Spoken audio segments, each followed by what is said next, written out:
Hello મિત્રો, શેરબજારની વાતોમાં Sensex વધારા સાથે ટ્રેડ થઈ રહ્યો છે. નિફ્ટીમાં પણ 73 પોઈન્ટનો વધારો છે અને 25,309 ઉપર ટ્રેડ થઈ રહ્યો છે. બેંક નિફ્ટીમાં સામાન્ય વધારો છે, પરંતુ મિડ કેપ અને સ્મોલ કેપમાં હજી ઘટાડો છે. મોટા ભાગના જે આપણા નાના શેરો આપણા પોર્ટફોલિયોમાં છે એમાં ઘટાડો છે. પરંતુ આપણે જે કંપનીની વાત કરવી છે, એ કંપનીનું નામ છે અને એનો આઈપીઓ આવ્યો હતો મોતીસન્સ જ્વેલર્સ. મિત્રો, આ કંપની 175 ઉપર બંધ હતો શુક્રવારનો. આજે 6% વધારો છે, 11 રૂપિયા, 187 ઉપર ટેક્સ થઈ ગયો.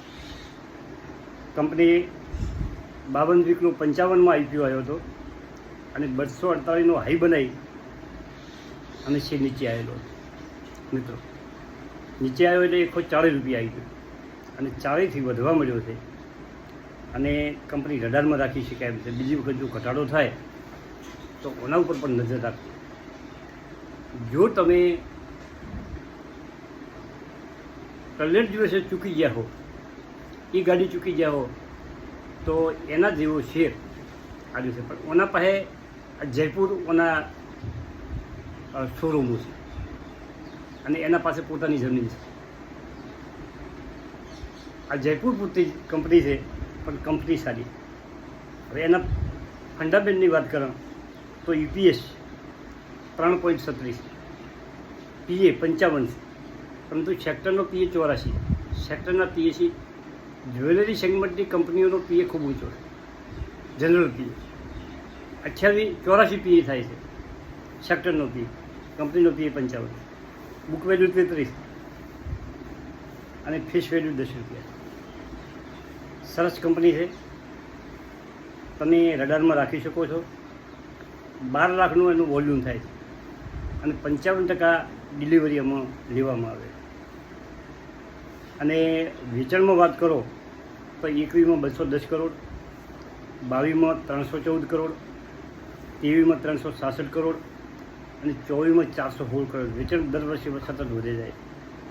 નફામાં 21માં 9 કરોડનો નફો હતો, 22માં 14 કરોડનો, 23માં 22 કરોડનો અને 24માં 32 કરોડનો નફો. મિત્રો, કંપની ઉપર દેવું સામાન્ય છે 0.33%. 1%થી ઓછું દેવું હોય એટલે માપી દેવું કહેવાય. મિત્રો, અને ડાયમંડ અને જ્વેલરી સેગમેન્ટની કંપની. મિત્રો, આનો આઈપીઓ આવ્યો હતો અને આઈપીઓ વખતે પણ આપણે એનો વિડીયો બનાવ્યો હતો, દમદાર વિડીયો. હવે હોલ્ડિંગની વાત કરો તો 66% પ્રમોટરો પાસે છે. એફઆઈસીનો 0.07% છે અને ડીઆઈનું 0.37% છે. આ બેનું હોલ્ડિંગ ઓછું છે, પણ પ્રમોટરો પાસે સારું હોલ્ડિંગ છે અને ખૂબ નાની કંપની છે. મિત્રો, 1,827 કરોડનું માર્કેટ કેપ છે. આવી કંપનીઓમાં તમારે જો રોકાણ કરવું હોય તો બે બાજુ ધ્યાન રાખવું પડશે. ઉપરથી જોરદાર ઘટાડો થાય અને નીચેથી જોરદાર કંપની વધે. એટલે તમારે આ શેર પકડવું હોય તો નીચેથી પકડવું. મિત્રો, હવે વધારામાં આપણે વાત કરવી છે કંપનીની બેલેન્સ શીટનો કઈ રીતે અભ્યાસ કરાય. અને જો મિત્રો તમારે બેલેન્સ શીટનો અભ્યાસ કરતા ફાવે તો કંપની વિશે ટોટલ તમને ખ્યાલ આવે કે ભાઈ કંપની કેવી રીતે કામ કરે છે અને કંપનીમાં શું ચાલે છે. એટલે બેલેન્સ શીટ એનું દર્પણ છે અને બેલેન્સ શીટનો અભ્યાસ દરેકે કરવો જોઈએ. બેલેન્સ શીટમાં પહેલી તો એક તારીખ બનાવવામાં આવે કે ભાઈ ઓપનિંગ આટલા રૂપિયા હતા, આખા વર્ષ દ્વારા આટલા પૈસા જમા આવ્યા અને આખા વર્ષ દ્વારા આટલા પૈસા ઉધાર કર્યા અને આટલા પૈસા બેલેન્સ, એને તારીખ કરવામાં આવે. તારીખ પછી વેપાર ખાતું આવે. વેપાર ખાતામાં ફક્ત વેપાર કર્યો હોય એના જ રોકડા આવે. વેચાણ અને ખરીદી અને ખર્ચો બાદ કરતા જે નફો વધે અને ઈબીટા કહેવાય. અને એ નફો નફા નુકસાનમાં લઈ જવામાં આવે. નફા નુકસાનમાં વેપારી નફો, બીજી કોઈ આવકો અને બીજા ખર્ચાઓ બાદ કરતાં ઇન્ટરેસ્ટ ટેક્સ બાદ કરતાં જે નફો વધે એને ચોખ્ખો નફો આવે અને એ પાકા સરવૈયામાં લઈ જવામાં આવે. હવે આપણે બેલેન્સ શીટની વાત કરીએ તો પહેલો તો સેલ્સ પ્લસ અધર ઇન્કમ એટલે ટોટલ ઇન્કમથી એમાંથી ટોટલ એક્સપરન્સ એટલે કે ખર્ચાઓ એને બાદ કરો જે રકમ આવે એની ઈબીટા છે. હવે આમાંથી આ કાચો નફો કહેવાય. એમાંથી ઇન્ટરેસ્ટ અને ટેક્સ બાદ કરો તો નેટ પ્રોફિટ એ કંપનીનું આવે. હવે એના પછી બેલેન્સ શીટમાં તમે જો મિત્રો, બેલેન્સ શીટમાં શરૂઆતની મૂડી એટલે કે શેર કેપિટલ આવે એ આ જમા બાજુ આવે મિત્રો. શેર કેપિટલ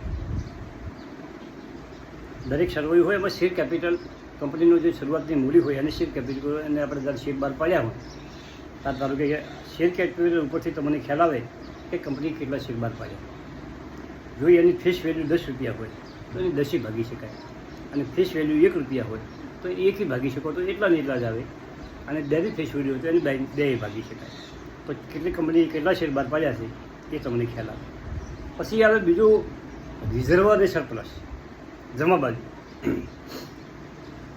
આવા ફંડો કંપની માટે ઊભા કરવામાં આવે. રિઝર્વ ફંડ, બિલ્ડિંગ ફંડ, મકાન ફંડ, આ ફંડોને રિઝર્વ ફંડો રાખે કે કંપની એ કેટલી કંપની મજબૂત છે એ રિઝર્વ ફંડ ઉપરથી ખ્યાલ આવે. રિઝર્વ ફંડ અને સરપ્લસ. સરપ્લસ એટલે કે છેલ્લે 12 વર્ષને અંતે કેટલો બંધ સ્ટોક રહ્યો છે અને કેટલી કેશ રહી છે એ બધું સરવાળો કરી અને રિઝર્વ અને સરપ્લસનો પકડો. એના પછી આવે કરંટ લાયબિલિટી, કરંટ જવાબદારી એટલે કે દેવું. તમારે તમારા કંપનીમાં કોના પૈસા જમા છે અને એ તમારે ભવિષ્યમાં ચૂકવવા પડે, એને કરંટ લાયબિલિટી કહેવાય મિત્રો. અને અધર લાયબિલિટી કે પરચુરણ દેવા. આ રીતે જે રકમ આવે એ જમા બાજુ આવે. હવે ઉધાર બાજુ, બેલેન્સ શીટની ઉધાર બાજુ. બેલેન્સ શીટની ઉધાર બાજુમાં ફિક્સ એસેટ. તમે આજે આ જમા પૈસા છે એમાંથી ફિક્સ એસેટ કેટલી ખરીદી કરી. ફિક્સ એસેટમાં કંપનીની જમીન, કંપનીની મશીનરી, કંપની નામે ગાડી હોય, આ બધું એને ફિક્સ એસેટમાં કહેવામાં મિત્રો. એના પછી કરંટ એસેટ. કરંટ એસેટમાં શું આવે? કરંટ એસેટમાં તમારા પૈસા કોઈ પાસે લેવાના હોય, તમારા પૈસા બેંકમાં જમા પડ્યા હોય, તમારા પાસે હાર્ડ કેશ પડી હોય, આ બધું તમારું જમા પાછું ઉધાર પાછામાં આવે. કરંટ એસેટ એ તમારી એસેટ છે. ભવિષ્યમાં તમારા પાસે પૈસા આવવાના હોય, તમારા પાસે કોઈ પૈસા ઉધાર આપણે લેવાના હોય, એ બધા કરંટ એસેટમાં આવે. અને અધર એસેટ. અધર એટલે બેંકોમાં જે શિલકો હોય, બેંક ખાતામાં જે આપણા જે જમા રકમ હોય એ બધી અધર એસેટ. આ રીતે બે પાસે સરખા કરવામાં આવે. અને એના પછી એ બેલેન્સ શીટ પૂરી થઈ જાય. એની આગળ તમે વધારે જો જોવા જાઓ તો ફાઇનાન્શિયલ રોટેશન, આ ઇન્ડિકેટર છે, EPS. આ જે આવક છે ચોખ્ખો નફો વર્ષનો એની શેરથી ભાગો તો એક શેર જેટલી કમાણી આવે છે એને EPS કહેવાય. એનો આપણે એક સ્પેશિયલ વિડીયો બનાવેલો. અને બુક વેલ્યુ કે જે કંપનીની એસેટ છે એ એસેટ એક શેર દીઠ કેટલી એસેટ થાય અને એ એસેટને આપણે બુક વેલ્યુ તરીકે ઓળખી શકીએ. કંપની કેટલું ડિવિડન્ડ આપે છે એ પણ તમે જાણી શકો છો. કંપનીની ફેસ વેલ્યુ છે એ કે ઉપર જોઈ શકો છો. આ બધું તમને બેલેન્સ શીટના એક ભાગ તરીકે નીચે તમે જુઓ તો આગળ તમને જોવા બધું મળી શકે. થેન્ક યુ, આભાર.